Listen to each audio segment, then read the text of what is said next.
Hello and welcome, my name is Magistus, and today we're going to be reading through and speculating about the latest Factorio Friday Facts. Friday Facts 404, Frustration Not Found, posted by Clonin. Hello, today we have another dose of anti-frustration improvements for you. Spidertron RTS Tool. Let's be honest, the Spidertron selection and control in 1.1 is a bit janky. As fans of RTS games, we know we can do better, and it's not like we're reinventing the wheel here. So, we have rebranded the Spidertron remote as the new RTS tool, and the control should feel very intuitive. So, before we look at the screen capture of the GUI, which is much improved, just a little comment on the naming. As quite a few people have pointed out or said on kind of Reddit and Discord, not massive fan of the new title. RTS Tool is a bit weird. First of all, you have to know what an RTS is, which I think most people do, but there's always a possibility that someone's not heard of a real-time strategy game. But also, that's a bit of a sort of a strange name. RTS Tool, what does that mean?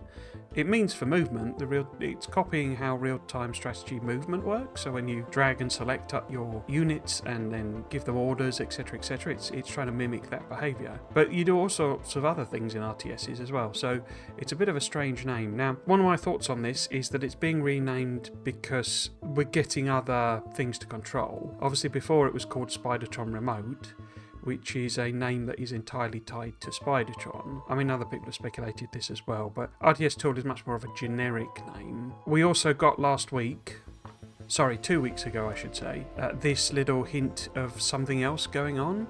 Whether this was maybe a remotely controlled entity, so a sort of a bot or something like that, was something that I speculated. So it could be being called RTS Tool because we're also getting some kind of bipedal, perhaps, mech type thing that we can remote control. I suspect, however, I would love for that to be true.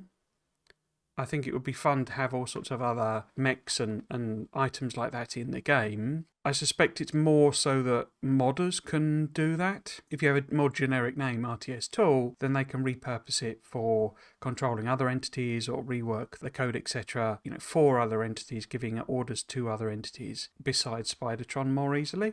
I think that's possibly the primary motivator, but I say it would also be cool if we do also get extra things to control other than the Spidertron. Obviously there are mods already that make remote control tanks and things like that, so as I say, that's kind of where I think I'm coming from. It may also be that it's not really going to be called this in the end, that they've just called it this for the purposes of showing us what it is, and that they'll call it something different in the version 2.0 and Space Age release.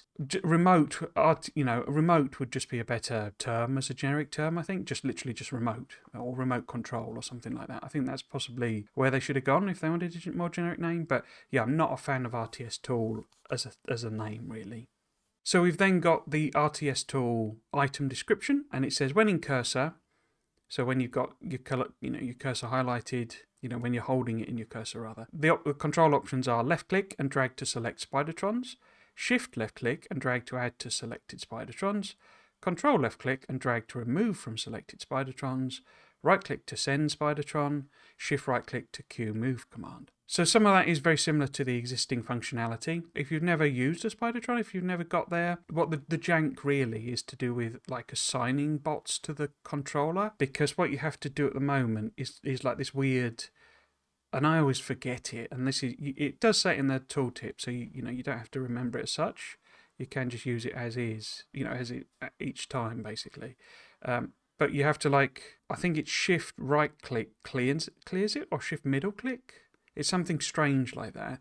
And what you have to do at the moment, you can't control multiple Spidertrons with the same remote.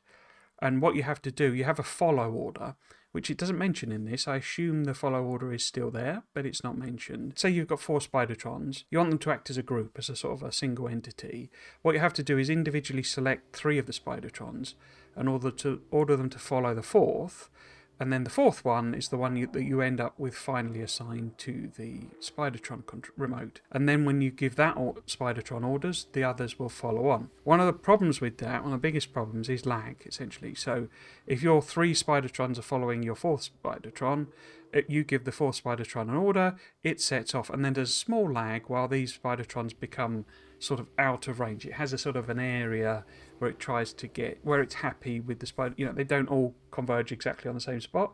They'll stand somewhere in an area of the thing that they've been told to follow. So as soon as he moves out of that area, these other ones will kick in. So what you end up with, one of the common uses for Spidertron is as a combat system, basically a remote control combat system. And what you end up with is a lag effect, where basically you're sending one bot round, the others are following behind it. This one in the front takes all the damage, and these other guys kind of catch up. And what you really want is more like a real-time strategy game, where you can make sure they all work, move in the positioning that you've set for them. So that's the biggest problem, as well as that jankiness of how you actually do it. But that's the biggest problem this is solving.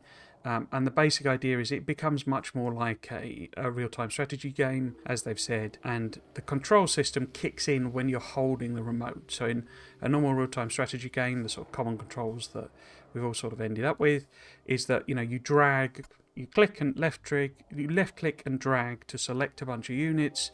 Right click gives them an order to go somewhere or attack something. If you want to add units or remove units, you use shift and control. And so these are sort of common RTS commands, and that's clearly why they've called it that. I say I'm just not keen on that as a generic name.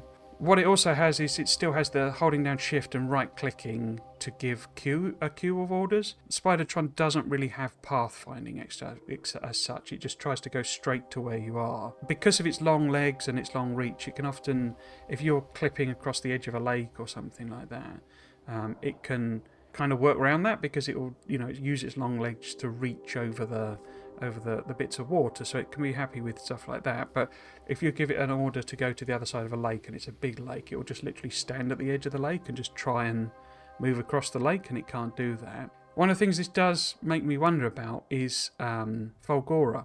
We now know that things sink on Fulgora's oil sands area.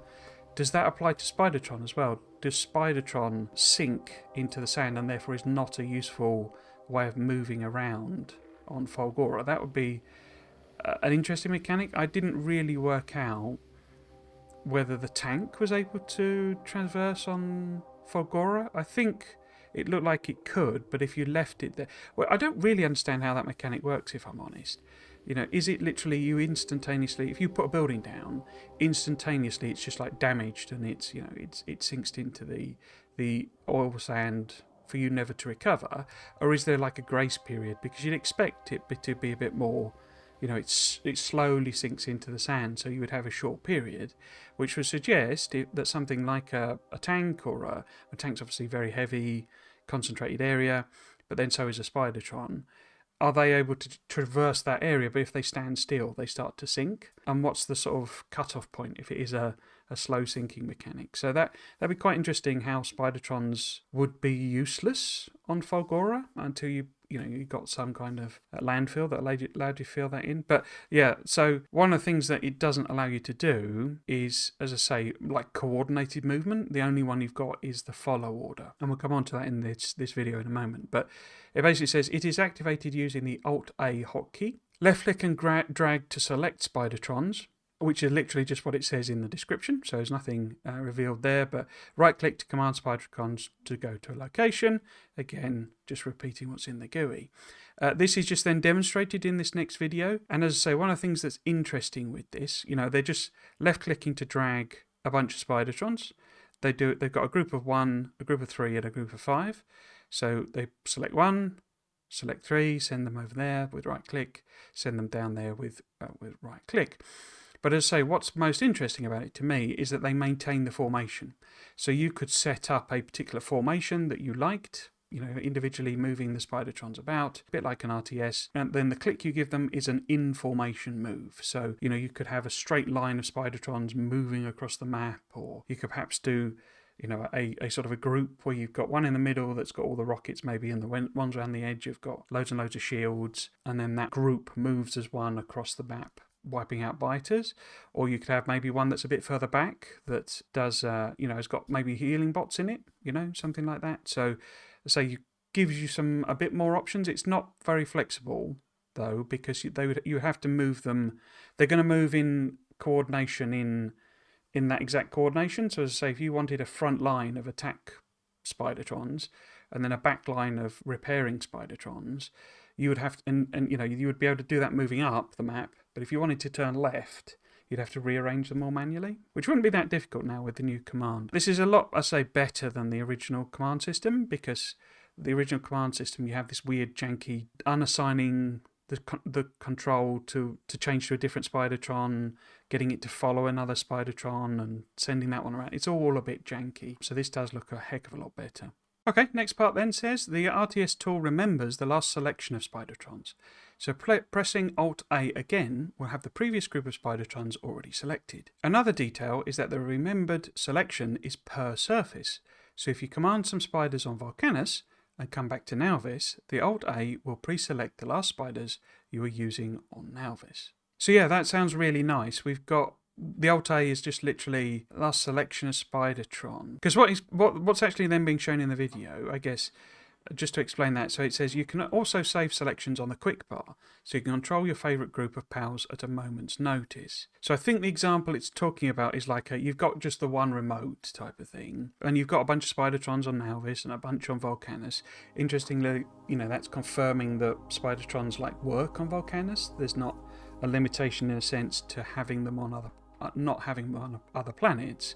As I say, it's just, do they function on Fulgora is one of my questions. But yes, so as you switch between those surfaces, you're not going to hit, Alt-A to get your Spidertron remote, and actually you're accidentally controlling Spidertrons on Volcanus if you're working on Nauvis. So that's a really nice little touch. But as I say, you can also bind them, because we know now that the control is not a buildable item. It's not shown here, but on the the additional menu you have here, there's a whole bunch of things that are now just things you can grab, as I guess ghost items, or not. You don't have to manufacture them. One is the green and red wire, but we also know that Spidertron remotes, or RTS tools now as we're calling them, are one of those as well. So you can have an infinite number of controls without having any resource cost for having them. So basically what they're saying is you can bind them to a bunch of slots. You could do this in the the game anyway, but these would be taking up spaces in your inventory because they were real items.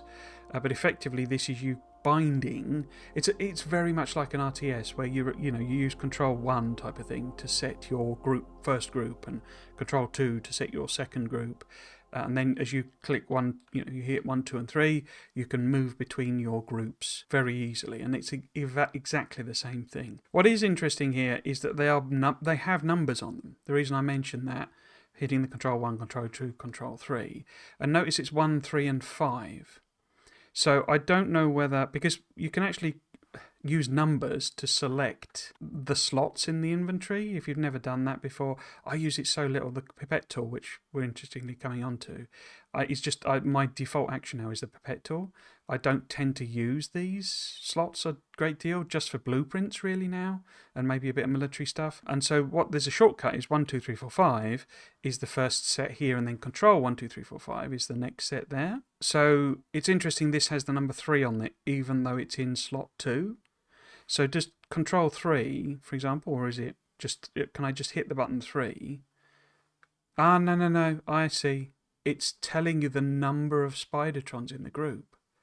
Because we got 1 there, then we got 3 Spidertrons, then we got 5 Okay. It doesn't have the colour thing. You used to be able to, I imagine you can set a colour, but it used to automatically pick up the colour of the Spidertron that you'd selected. So it seems to have dropped that. So I assume you can manually set the colour now for it. It'd be a shame if that functionality is gone.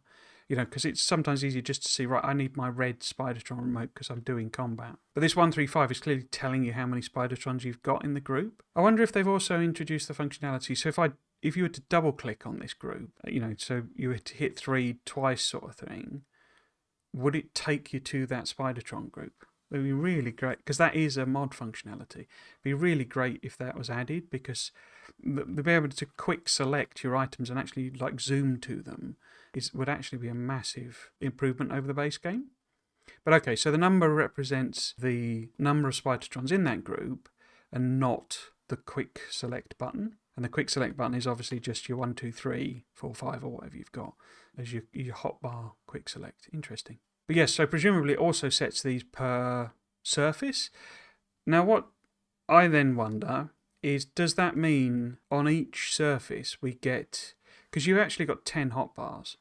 You can get it to display up to 4, but you do actually have 10. So does that mean when I'm on Nalvis, I have a different set of 10 hotbars to what I've got on Volcanus? Because otherwise I'm going to have these shortcuts and they're all tied to, Nalvis Spidertrons.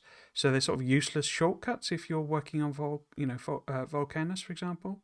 I've probably got my names all mixed up there as I'm trying to work through this. But basically, does that mean, we have a different set of hotbars on different planets?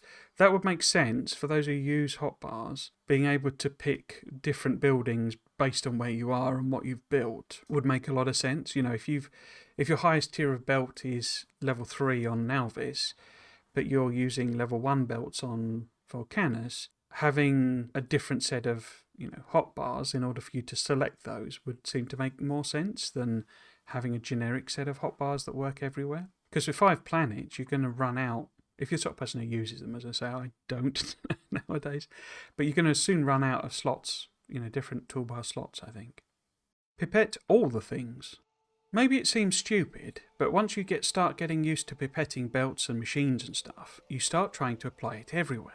Of course, Pipette only works for entities, but we made the mistake of trying to pipette recipe slots and tiles and things so many times that it starts to infect us with the notion, am I out of touch? No, it's the game that's wrong. That's a little Simpsons reference there. I'll be honest, I don't have this problem. I've not generally pipetted things that aren't entities in the game, but I understand people do. That there's been a few comments on Reddit and stuff that people do that. So I always used it on buildings, but never really anything else. Although, as I've said above, pipetting is now my default mode. I almost never look at, apart from combat, blueprints, I almost never look at my quick bar anymore. And generally speaking, to the extent that it's massively inefficient, if I'm like this situation here, I would be looking for, like where they're picking the offshore pump, I'd be looking for another offshore pump and like maybe moving out on the map and stuff in order to pipette an offshore pump. But yeah, so for me, I've never really done that, but I understand, people do. So with the power of programming, we just made Pipette work in more places. Recipe slots, logistic slots, inventory slots, all the slots. Placeable tiles like concrete, landfill, platform foundations, etc. Water, lava, oil ocean to get the offshore pump. So what this is basically saying is that where at the moment, so for example, if you wanted to copy that building, at the moment you would be able to copy it, and get it in your cursor to build another one with the Q key Pipette tool. If you've not encountered that before, it's massively useful. Learn it. It's hugely useful.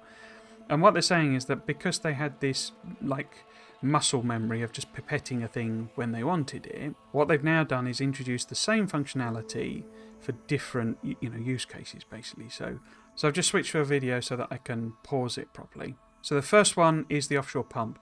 Now I actually saw, I'm not going to pretend, I have seen other people's videos on this week's Friday Facts because, I am late doing this one. But certainly I know Exterminator made a comment that he struggles to find the offshore pump in the menu and in the build menu and the inventory menu. And he actually made the comment, I'm glad it's not just me, that he'd seen other people commenting on it. I find that as well. The offshore pump, I don't know if it's because of where it's located, I always really struggle to find the offshore pump.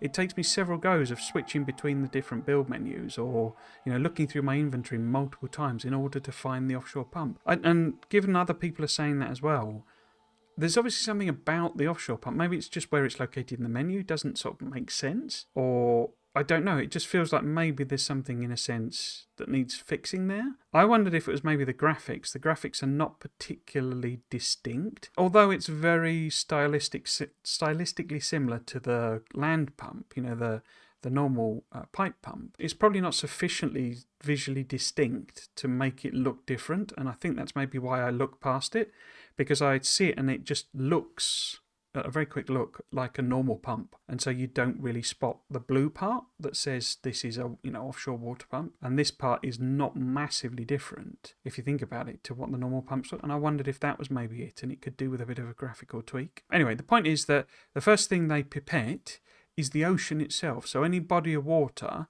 you can now hit Q over, and it will, or indeed lava, the offshore, the oil sands area on Folgora. You can just hit Q and it'll give you the offshore pump straight away. Huge quality of life improvement there. The other thing that just nips in, and this will actually crop up later on, is this. We now see that the offshore pump has a like an area that it's telling you must have water in, or that is like the blocked area for building. It's interesting that it shows it as this like 6-tile array, because in reality it would be like that, and the one behind it is the ones where you couldn't build. This is basically telling you can't build this here because this is land and the engineer hasn't worked out how to dig holes, basically. So it's interesting that it shows that as a 2x6 grid. I have had problems before. If you put offshore pumps too close together, they don't seem to work like as efficiently as you would expect, because I've always tended to assume that they pump effectively the water behind them, or on the water on the tile. But if you put an offshore pump there, and particularly if you put one like in that corner, and then like one, if this was extended a bit there, both pumps sometimes don't work properly. They won't pump at their maximum rate. So I'm wondering if this is like a way of informing you basically that you kind of need a 2x6 clear area for a pump to work properly. What I think it's also showing, to be honest with you, and what might happen if you were trying to put it literally there, is you can't put water pumps, tiles next to each other. So I think that's what that exclusion zone means. You can't put another pump here either. So it would be, if you were trying to put a offshore pump there, it would give you that red on those two squares because that pump was in the way, as it were. So it's a very nice little addition of a visual feature. I think someone mentioned on Reddit that they had kind of shown this before-ish, but I don't remember these specific red squares. But these red squares are really nice, I think, because it's very clear you can't build this here because these are blocked. So that's a little subtle extra thing. The next thing they try and do is pipette some landfill. So we've got some landfill here already. So they hit the Q key on landfill and it gives them more landfill. What they say in the actual description is that works for all placeable tiles. So concrete, landfill, platform foundations are the space platform foundations. So anything that's a kind of surface or a fill or anything like that, you can now use Pipette on an existing part in order to build more. Again, a lovely time-saving thing, because I'm often digging through my menu, trying to find the landfill just to fill a tiny little square of water, that's been missed or what have you in my previous past. And so being able to just go, Q, build, lovely. Next one then, they actually open the machine. And I didn't get what this was, because I've never had this, say, problem of like the muscle memory thing. What they're actually doing is they're pipetting the green circuits. So they're hitting Q over the green circuit. So they're trying to manually fill this, basically. And they're just getting the 200 circuits, then the 100 cogs, and sticking them in, basically, so that it builds some repair packs. What I would tend to do, if I just wanted to whack some stuff in, I would, you've got your shortcuts of when you're outside, not in the building, you can just drop items in, can't you? But if you just, like, Control left click on the menu. I actually did it then as if it was a real thing. But it would put in the items that it needs that you've got in your menu. So that's probably why I don't have that muscle memory. But I'm guessing it also applies to speed modules, etc. So if you've got a speed module in this and you want to put 3 more in, you could just presumably, it doesn't actually say it, I don't think, but you could presumably hit Q there and then just put the others in. I assume it applies to that as well, but I don't think it says that. But yes, so that's basically what it's demonstrating. You can pipette on water to get the pump, pipette on landfill to get landfill, or surfaces, pipette on items to bring in items, and away you go. Then it says, can you think of any other places pipette would make sense? As I my only thought was, if it's not in there already, and I sort of assumed it was for the actual modules. So if you've got one module in there, being able to just put them in would be great. One of the things I am interested in that it seems to be saying, or that I would like almost confirmation of, and that if it isn't there, it would be great. It doesn't actually show the player's inventory in this screen, but it sounds like, you've got your logistics request thing. It sounds like you can use Pipette. So if you've got all your logistics set up, you've got whatever menu you like, as it were, bring me 1,000 yellow belts and what have you.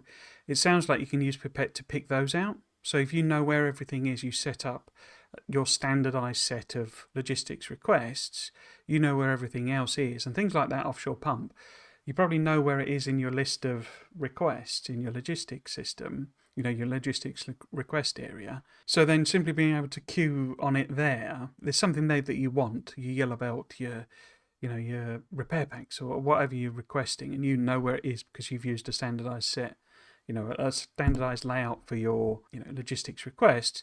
Being able to hit queue there and get those items would be brilliant, because then you don't even have to remember what you got in inventory. So I think that's what it's saying, that's there, but if not, that would be a brilliant addition as well.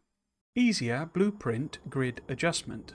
When trying to get that perfect alignment of blueprints, it is hard to know what numbers to put for the grid position and absolute offsets. And then we got a GUI example of this where the caption says, how do we know what numbers here will make the blueprint line up correctly?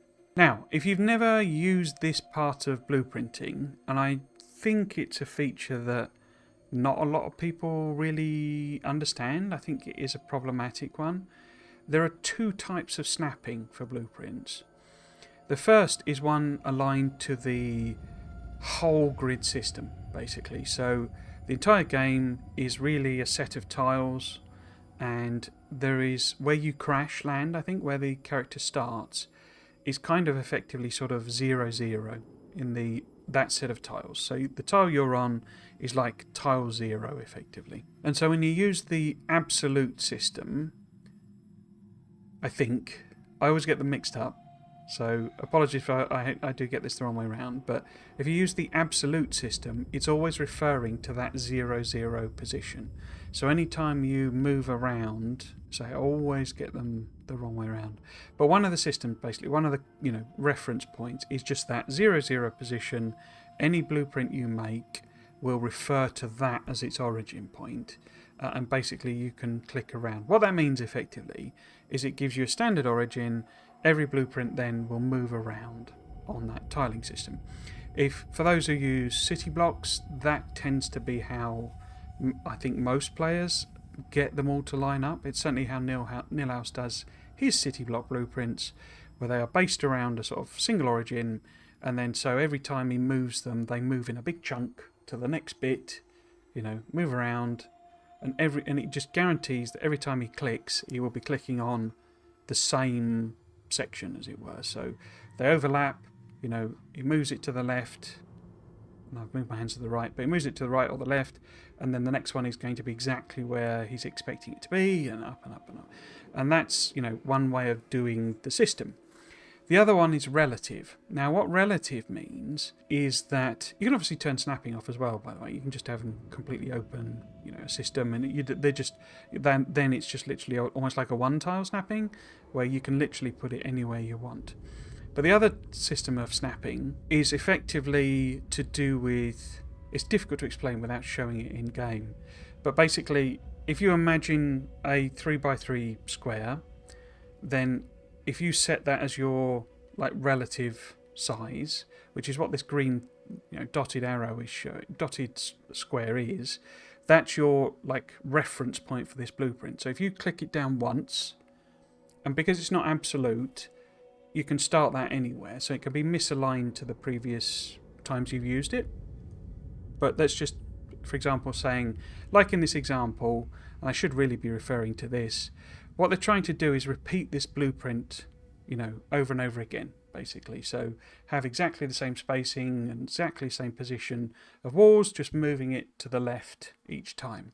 And that's what this grid system, the green square, allows you to do. Because if you have it aligned, so if you place down the blueprint, when you then move that blueprint across, it will move as if this square needs to be connected on the next side, basically. So that's what I was saying about city blocks is a really good example of it. You've got the absolute system, and that is defining your, edges of your blueprint. You can obviously offset it and stuff, but basically, if you imagine that 0 point there, and it's got square around it, when you move that blueprint, when you're trying to place it, it will automatically jump to put the square next to your existing square, and it will do that in all four cardinal directions, basically. So if you hold that blueprint down, move it left, that square and everything relative to it will jump to the right, to the left, up, down, and that allows you then to fill the blueprint in. Now, what you would be wanting to do is either have that so that all lines up perfectly, when you click it around, because what you're wanting here is a wall with, 2 sets of power poles running down the middle. But you may also want to overlap it. I often do my blueprints, so I would have these positioned such that the tile on the right there, for example, matches the tile on the left. And then when I click it left or right, and also up and down, maybe I want that one set of walls, and I want that exact set of walls repeating over and over and over above, and then to the left and right it just extends the walls. So there wouldn't be any gaps in the walls, and this wouldn't necessarily have a gap between it. It would be the exact same wall, or maybe I want it to repeat a second wall so that it's 2 thickness or something like that. But that's what you use that that positioning snap to grid system to do. I've either just massively over-explained something that you know how to use, or I've really badly explained something that you don't know how to use. The basic idea is that this green box here represents your repeating pattern. So it will try and repeat this in every direction, and these will be placed relative to this. So what it's basically doing, it's doing 2 things. You see, we've got the thing I haven't explained is the flag, basically. That becomes your origin point. So that is clearly offset by 1. So the grid position, let me think. Would it be that one? Or is it that one? This is where it gets confusing, and I say this is why I understand people have problems with it. And I just do it almost by trial and error a lot of the times. But basically 2 things have happened here. The whole blueprint is slightly offset from that square effectively is slightly offset from the blueprint that it represents, but also they've moved the flag, which is the origin point, the center point, offset as well. So when they move this around, it will do it relative to that position, and it will attempt to move it by the square. So the basic problem, as I say, is that people, I assume, struggle to get that to work and line up. Certainly, from my point of view, I tend to do it relatively simply. It's always in the middle of the blueprint for the origin point. And then and I just use these squares to overlap, basically. But yeah, so that's the type of thing you can do with it. What they're basically saying is that trial and error process is too complicated and too fiddly, and that typically we would get an answer through trial and error, but it's not fun opening the GUI over and over again to guess different numbers. And I would absolutely agree with that. I don't know how to explain it, because how my brain works, as it were, and I've done a lot of this type of stuff. I would guess to start with, and then I would just work out from that guess how I got it wrong. So, for example, you see there, and this is what they're introducing, which is going to be a really nice improvement. So I would do it once, and I would move the blueprint. Right, what do I actually want it to do? Oh, I want it to be aligned with this and that, and then I would set the numbers in order to achieve that. So, I can understand why people would then trial and error it a lot, but basically, so from that I would know, right, I need to go down 2 and across 5 or whatever, and that would be what I would apply in the X and Y coordinates. But say I can understand that people would do it one tile at a time sort of thing to see what happened, essentially. And it says what we really needed is a fast way to adjust these numbers while holding the blueprint, which we have added in 2.0. So this just says quick adjustment of the blueprint grid offsets, and as you can see, they are moving that offset around in order to achieve what they want. So they've got, they're presumably holding shift key to see it as a sort of a blueprintable thing. there's a little interesting, you see those red squares appearing again? That's clearly a general functionality that's been added, to try and make it very clear, what's overlapping and what's not overlapping. It doesn't show them like that at the moment. But yes, so basically they are moving around that square, that green square, in order to achieve the thing. The basic change is that with a blueprint in the cursor, Shift and arrow keys now adjust the grid position, and Control and arrow keys adjusts the absolute grid offset. I assume that means that also applies to the relative, not just the absolute. But basically you can use Shift and Control with the arrow keys. So you Shift and Control on the thing and then just move it around with the arrow keys in order to get it to align. So when you're looking at, you've got the blueprint in your cursor, you then basically sort of line it up with where you either want the repeat or where the original thing is. And you just hit Shift and Control in order to achieve what you want to do. You still have to understand what those do, I think. I don't think it's a solution to that problem, but it does appear to... It's more a quality of life feature rather than an improvement in the clarity of how blueprints work, I would say. I mean, what you will notice they are doing, you see how this blueprint is offset from this here. The first thing they do is make it so that it's aligned with this properly. You see, so if you notice that, so move it up, down, and left and right in order to align it with that green grid. They then move the green grid in order to match it across the blueprint. So that's clearly like a nice, easy way of using it, basically. But yeah, they've kind of contrived a fairly weird example, but one that does make sense. It's a bit of an odd thing to be trying to do, I guess. I would typically be doing this for walls. Walls is the perfect example of tileable blueprints, in my opinion. You want a straight bit of wall, so you just build a small section of that wall, and then you want to be able to just drag and tile it across however long you need that wall to be. And so having that relative offset, is what you want, really. Or repeatability, essentially, is what you want. And this will be a nice way of being able to do that adjustment, but I think you have to understand how that works, as I say. And they just say it makes it very painless and intuitive to get the blueprints to line up perfectly. Again, I would say your mileage may vary on that. I think you have to understand how blueprints tile and what that means in a sense. But once you've got it, this is a quality of life improvement that allows you to do those adjustments without constantly opening up the GUI and fiddling about with them manually and sort of trial and erroring it. You can just see the improvement, which is really nice. But as I say, if you don't get it to start with, I don't think this is going to help you as such. As always, let us know what you think at the usual places. Okay, so traditionally, I would now do the speculation. I don't really have anything to speculate about, that I haven't already covered in the video. I do like both of these improvements, or all three of these improvements rather. I think the Spidertron remote improvements are really nice from a usability point of view, and I think it's nice that you'll be able to set up formations of Spidertrons and keep them in those formations and move them around, as you want to very easily. And I could well imagine having a remote for my builders and a remote for my military. Perhaps, maybe just one remote is fine now. They did used to take up an awful lot of inventory room for, what it was something quite simple, really. So yeah, I really like this improvement. I don't like the name, as I've said. RTS Tool is just a weird thing to call it. Although I get that this is making it more like RTS Controls. I don't think that's a good name. I also say I love the idea now that we can just maintain formations, so I can set them up like this in a circle or a front line and a back line, and off they go basically and do the thing that I want them to do, or keep all of my builder Spidertrons really close together so that they all act as in concert and all together as one. So yeah, that all seems really nice.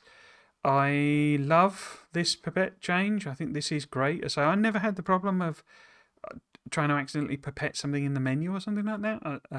But I think this is a really, really great improvement given how much I use pipetting. I don't think I'll ever actually use this. I'll just always do my control, left click to stick in what I've got. But yeah, things like the offshore pump is just massive, to be honest with you. It's going to help me out so much for such a silly thing. And yeah, I really like that. And things like concrete and stuff as well, being able to just pipette them and just add more concrete, etc. Maybe get me to concrete more on my bases, you know. The blueprint change I really like because I get that and how it works. I don't think I really explained very well how the system works if you don't understand it. I don't know that that's a very good guide, but in terms of me blueprinting my things, I think that's going to be a nice little quality improvement.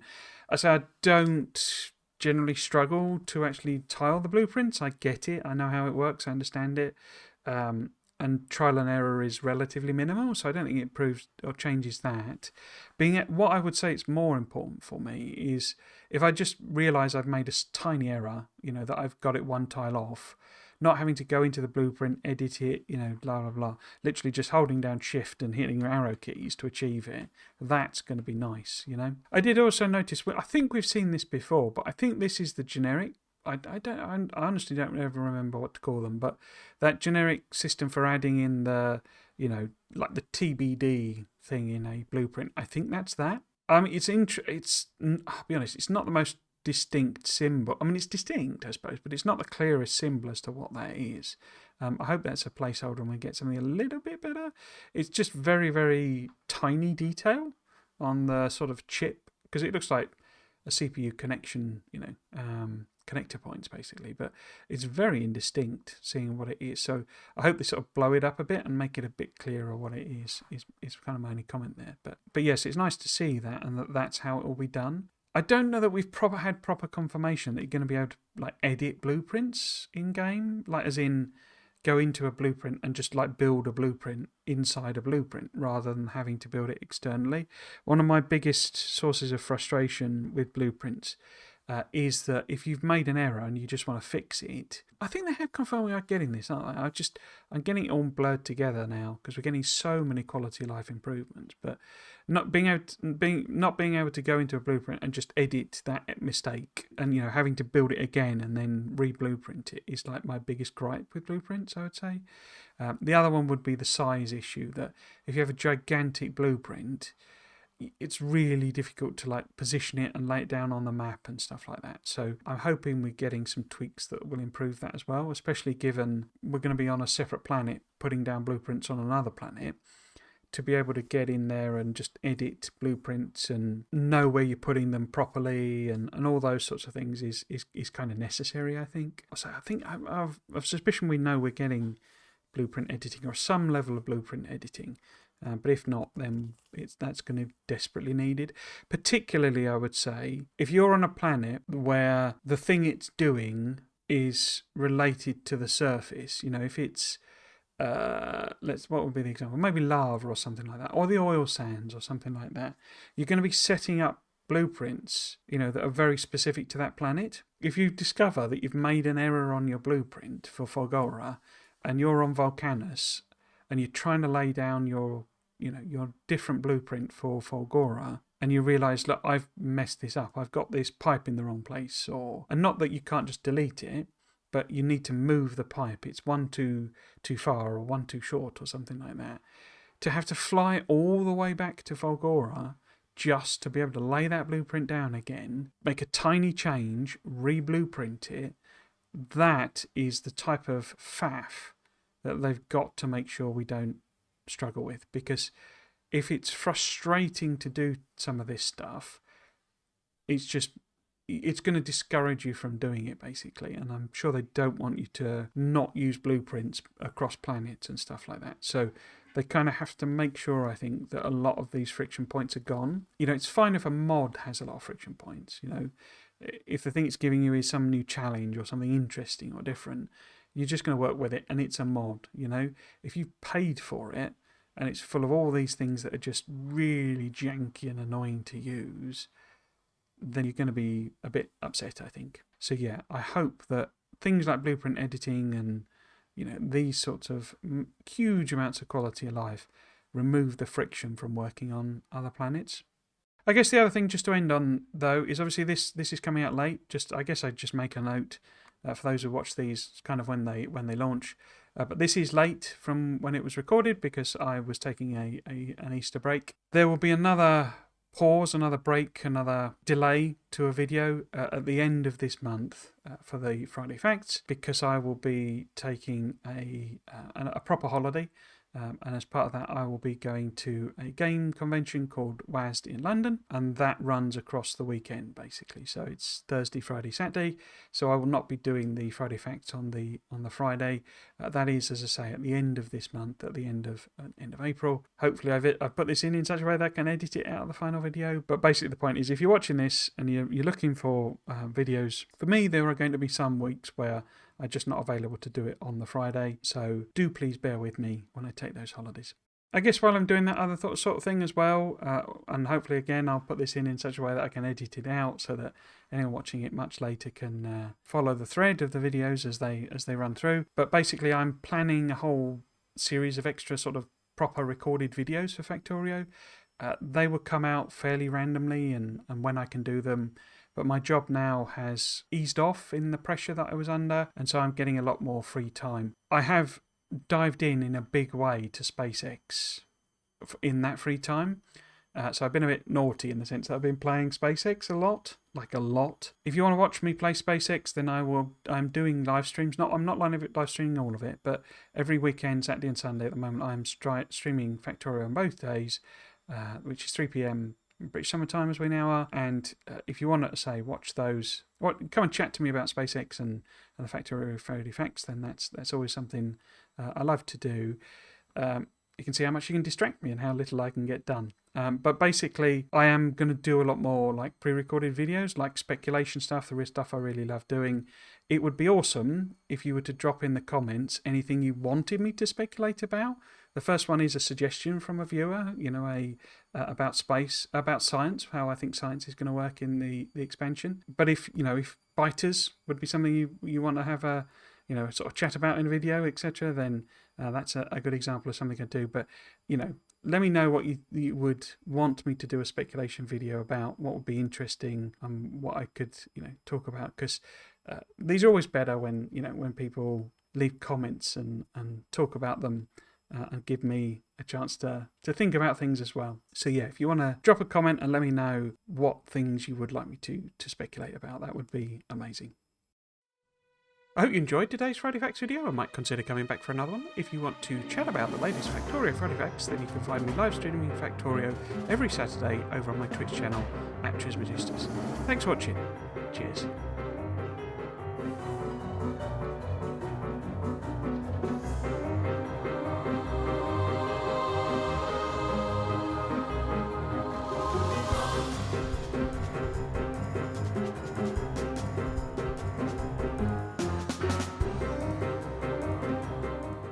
Cute, build, lovely.